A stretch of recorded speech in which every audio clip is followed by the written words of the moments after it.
Hi, everyone. I'm Eileen, the Mellow Astrologer, and I'm here today with my BFF, Robin, who is an intuitive and authenticity coach.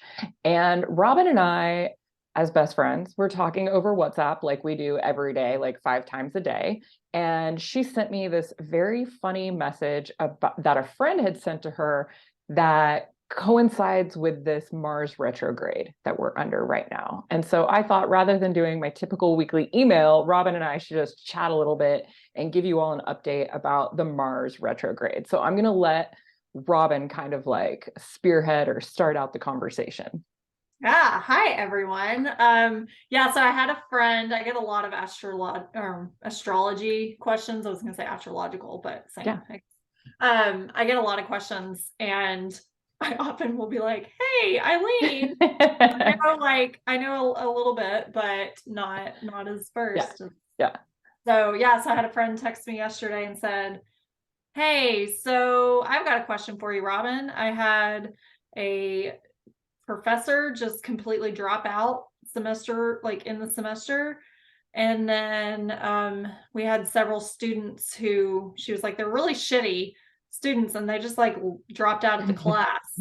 And she was like, it's actually kind of relieving, but what is happening with the stars? So what is happening with the Yeah. stars, Eileen? Yeah. So I laughed and said that's a really great Mars retrograde story because first of all, let me explain that Mars, like most people know about the Mercury retrograde, and Mercury goes retrograde several times a year for a few weeks at a time. But Mars's orbit is longer, which means that when Mars goes retrograde, he goes retrograde for much longer than our typical Mercury retrograde. He also doesn't go retrograde as often. So it's even more significant because we aren't accustomed to this energy, essentially. So Mars goes retrograde once every 2 to 2.5 years for 2 to 2.5 months at a time. So we've been under this energy from October 30th, right before Halloween, and then it persists into the new year until January 12th. Okay, so quite a long retrograde period.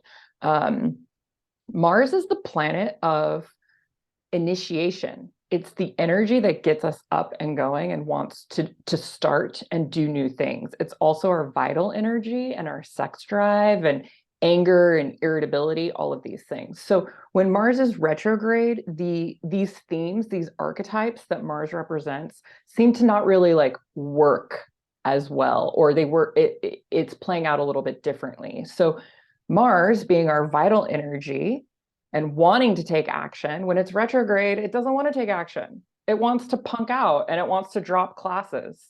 It wants to be like, I'm done. I can't push through this anymore. Like, I've had enough. I just need to go home and sleep and hibernate.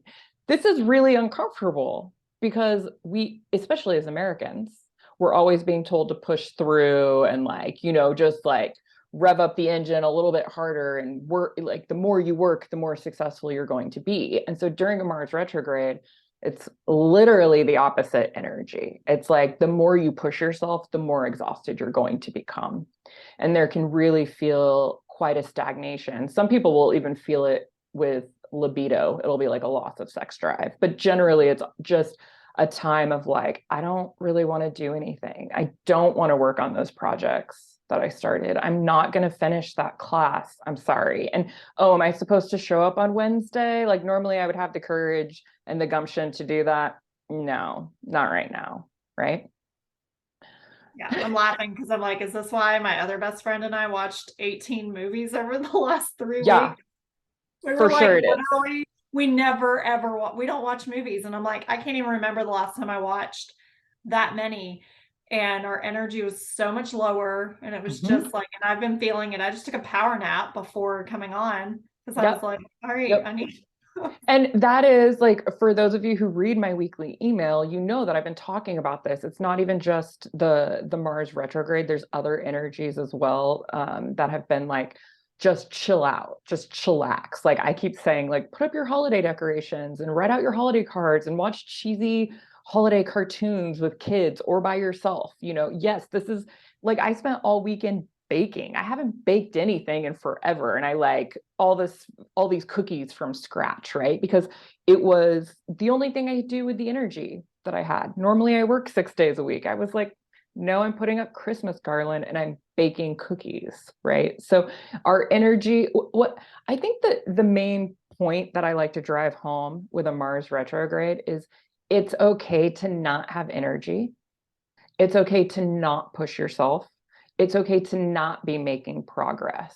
And in fact, anytime we have a planet in retrograde, but especially the personal planets, so Mercury, Venus, Mars, they're the personal planets. They're the planets that like have um they are, how do I say that? They're moving the fastest. And so their energy, we're like constantly moving around in response to their energies. And so when Mars goes retrograde, it's actually a really important time to decompress and to rest and hibernate. It happens to be, at least in this hemisphere, fall. It's getting colder, so it's a nice season to be doing that in. But it's okay to not be making progress right now. It's okay to not have the motivation. Motivation is a big Martian word. You're not going to have motivation right now. And Mars is in the sign of Gemini, which is important to talk about because Gemini is the sign of communication and how we think and perceive, how we think about things, how we perceive things, and then how we communicate. So it's a strong mental energy. And so when Mars is in an air sign like Gemini, we can be experiencing this on a mental level.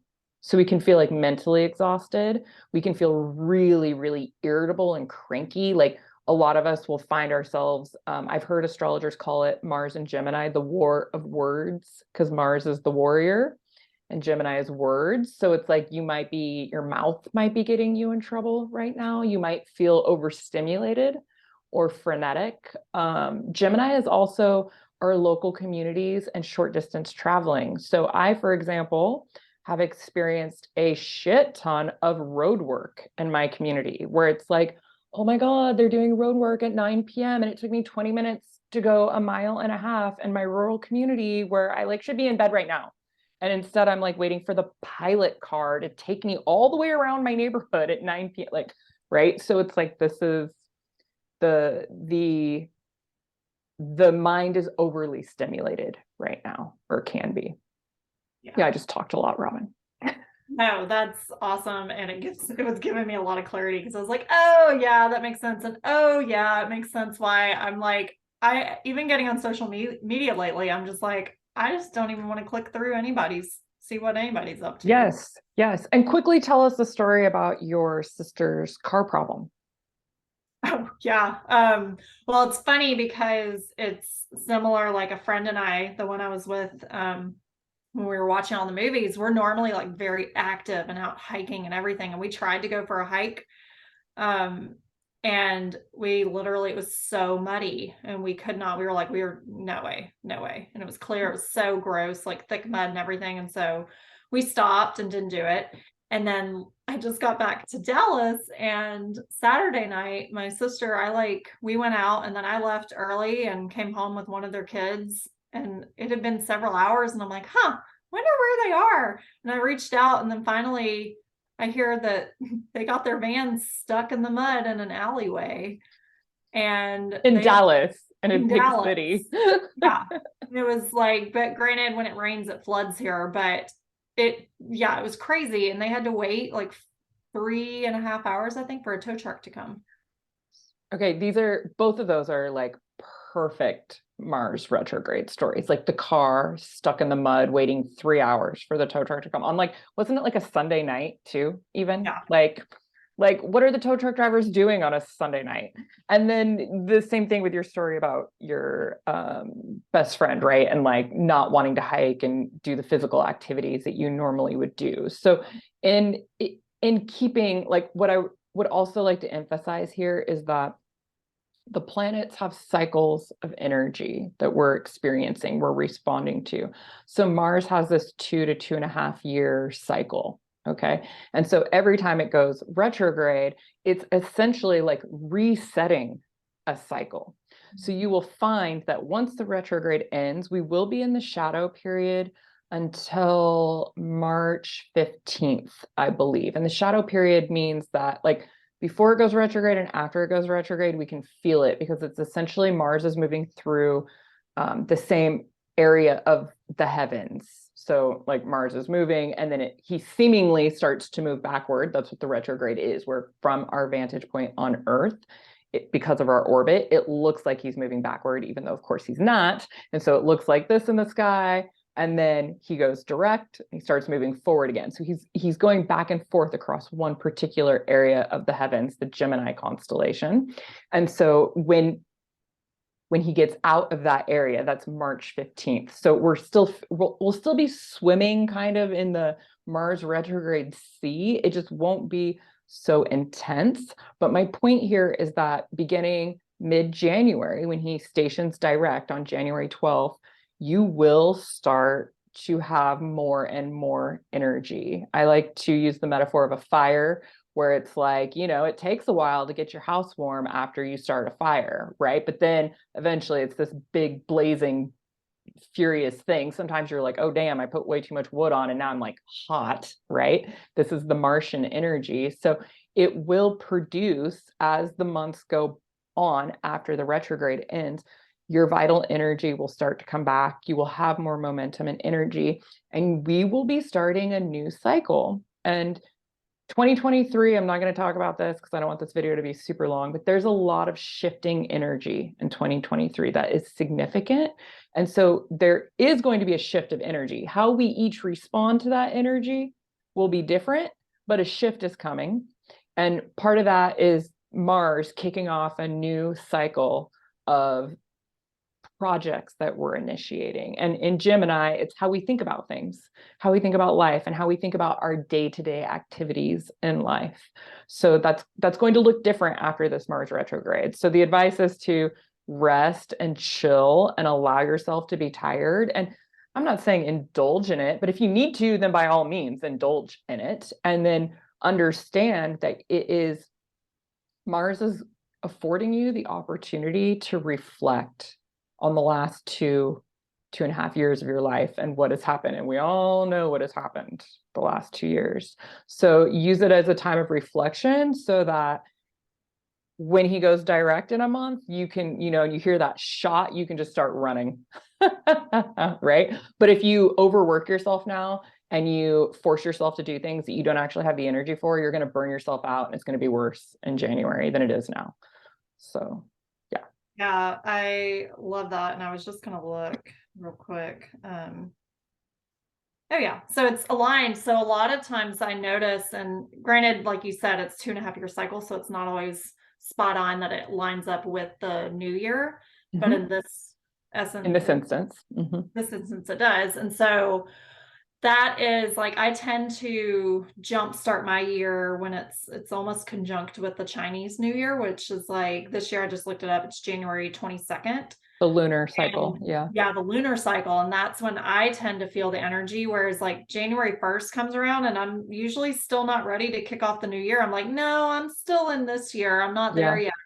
And so I think it's actually very poetic and beautifully aligned in that regard, because it's like, because this is a lower energy phase, a reflection phase, it's like take longer to reflect on this past year. And like you said, the last 2.5 years. Yeah. And then know that energy is going to shift, and you'll get that. And you don't need to feel that rush and that like it's that do energy, the just do it energy that we live by, especially like you said in the States, that don't push yourself with that. Like trust it's going to come back. The energy will realign. And so that's what I love about it, because it gives me that extra time to complete this year.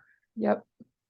Beautifully stated. And you made me realize too, with your mention of the Chinese New Year, that the astrological New Year begins with Aries season in late March. And that is when Mars will end its retrograde period, actually, is during Aries season, or end its shadow period, is during Aries season, and then the astrological New Year. So I think this is why it's so great to talk to others who don't study or practice astrology, because you have this like different perspective, right? So thank you for that. And I always tell people that you are welcome to email me and drop comments below about anything you want to say, really. I love hearing people's feedback. It's what motivates me to keep writing and creating. So thank you, Robin. I love you.